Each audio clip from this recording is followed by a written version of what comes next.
We liked to do the dream sequences because it was different, for one.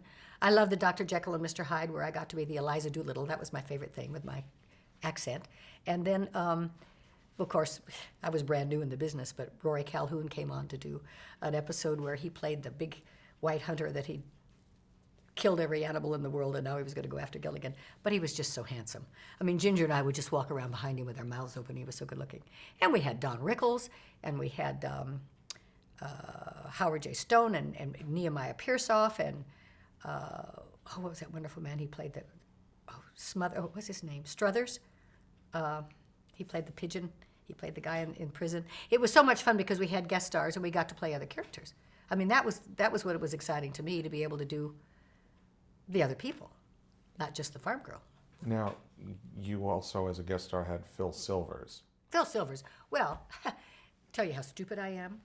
If you know, Phil Silvers is one of the moneymakers, was one of the creators of the show. His 5 daughters, or 4 daughters, or however many he has, owns some of the rights as well.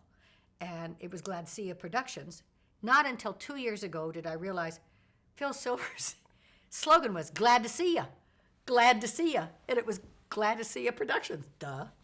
But he was one of the creators. I don't know whether that generation, I don't understand how the money comes. You know, I was brand new in the business. I don't know who financed what, but he was one of, and then he did the Hamlet. A lot of kids said, I got through high school reading your Hamlet, watching it on the show. I didn't have to know the plot.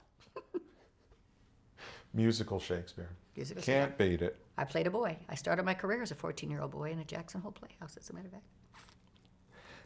Now, you also, you know, we talked about the Mary and Ginger thing, but then we had Mary Ann being Ginger in a dream sequence. Yes, we did. We had a little of that. Hello, Gilligan. She was wonderful about letting me, because she had that wonderful Marilyn Monroe thing with her mouth, and she would let me kind of watch her to do that. That was fun. And then we did a cartoon, and I played both Ginger and Mary Ann's voice. I did them both. And how was she with you doing her voice? Well, she wasn't part of the cartoon, so she didn't have any comment. But she was very good about me playing her in the series. She was very helpful.